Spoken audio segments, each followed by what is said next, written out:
say to you, Mr. Chairman, that we have many, many fine people in this audience who have been leaders in the fight for human rights.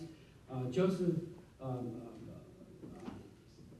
Reese, who was my chief of staff, I'm sorry, chief of staff when I chaired the Human Rights and International Operations Committee, and who wrote and was absolutely critical in drafting legislation on human rights, especially as it relates to Vietnam. And he and Dr. Thang were like brothers in trying to, especially with the boat people and the refugees, those who were left behind in the camps. And he was our first ambassador, as you know, Ambassador Reese to East Timor.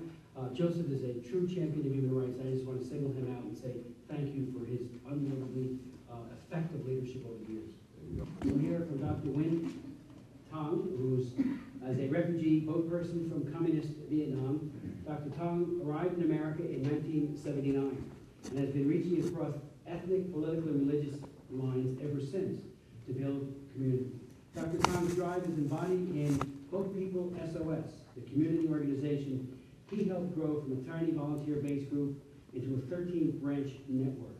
Since 1980, 1 in 10 Vietnamese Americans have received direct aid from Boat People SOS while still in Vietnam, on the high seas, in a refugee camp, or after arriving in the United States. After Hurricane Katrina, Boat People SOS teams helped nearly 4,000 families, securing them some $16.5 million in aid, placing 815 in homes, and referring 265 individuals to jobs while building capacity for 12 faith-based and community relief organizations. Dr. Thang also co-founded a legal aid alliance for Vietnamese asylum seekers, set up an assistance and psychotherapy program for torture victims, and developed neighborhood-based immigrant support groups across America. He set up relief operations for some 10,000 Vietnamese and other Gulf Coast evacuees after Hurricane Katrina. He initiated, his initiative blossomed into relief and recovery efforts that continue to meet long-term needs in Biloxi, New Orleans, Port Arthur, Atlanta, and beyond.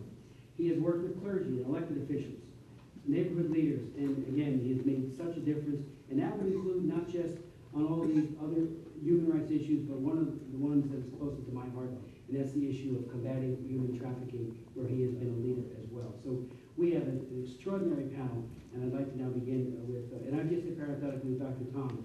When I chaired the Human Rights Committee, and Joseph Reese will back me up on this, you were a source of information that was not just accurate and persuasive, it was actionable. It helped us do things on that committee that we would never have had the ability to do if we didn't have your insights, counsel, and wisdom, coupled with, of course, Ambassador Reese.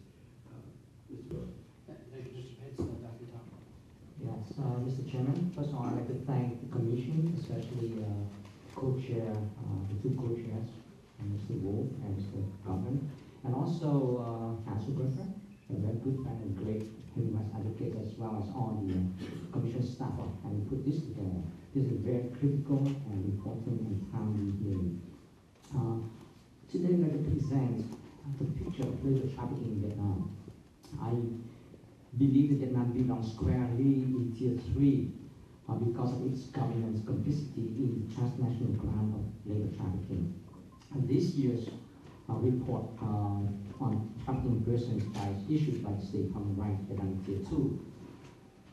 Since 2001, Vietnam has exported 600,000 workers to over 30 countries, with an additional 90,000 workers each year.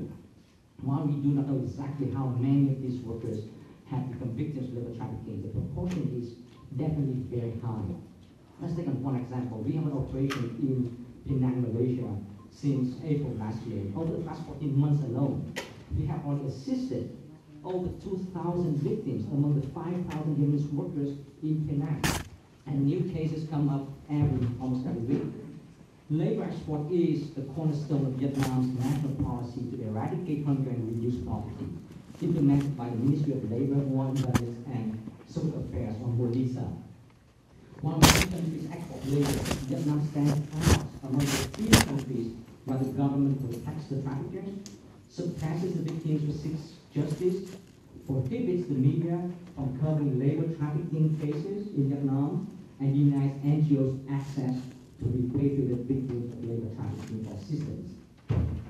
Vietnamese law does not recognize labor trafficking as trafficking. So even if caught, a trafficker can only be prosecuted for labor smuggling. However, the law against smuggling does not apply to the 150 plus companies officially sanctioned by the government to export labor. Many of these companies are exclusively or jointly owned by the state.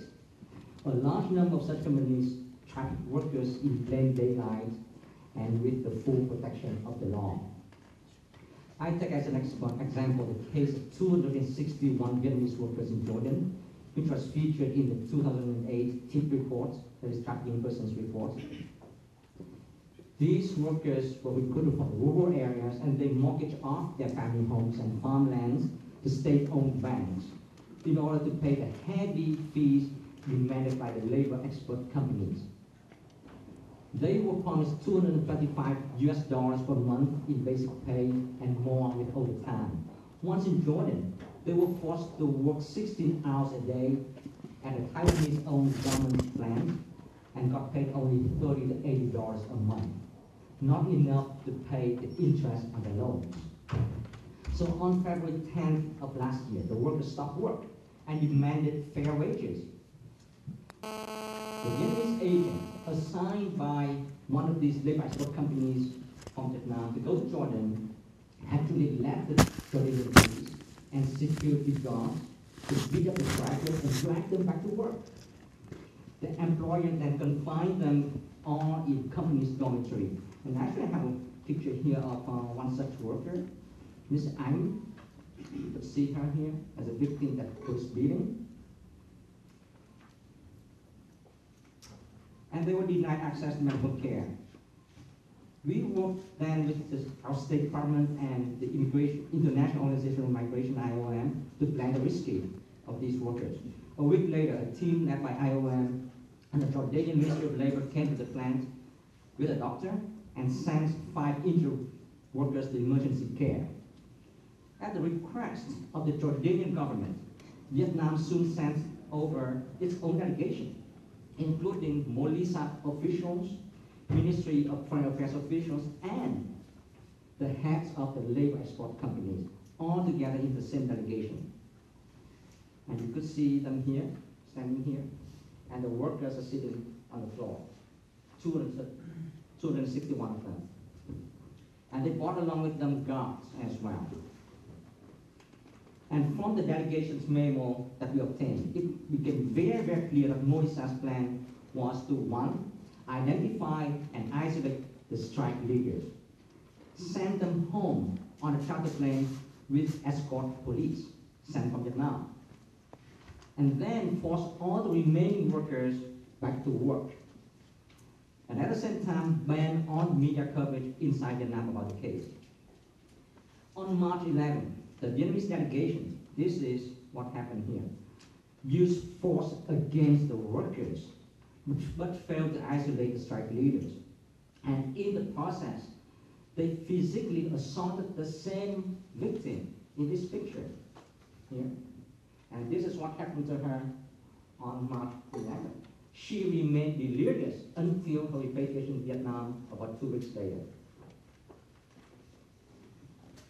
The Jordanian government protested such abuses of human rights. So finally, Molisa allowed 176 of these workers to go home.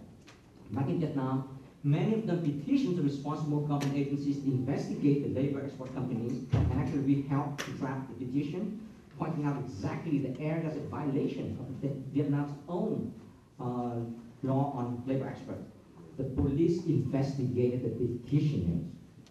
And strangely, we talk about state accidents. The 2 workers that left the petition drive were both injured in separate traffic accidents and had to be hospitalized. And later, the police placed one of them under village arrest, as she might not leave her village. In December 2008, that's just a few months ago, the police ordered all petitioners to drop their complaints against the labor export companies, accusing them of collaborating with reactionary forces overseas. And the IOM office in Vietnam, funded by our own State Department, to help trafficking victims with reintegration assistance, has not been given access to any of those victims that we refer to them in that case. One of the workers injured by police beating in Jordan, Ms. Blanking, never recovered from the injuries. She died 3 months ago in Vietnam.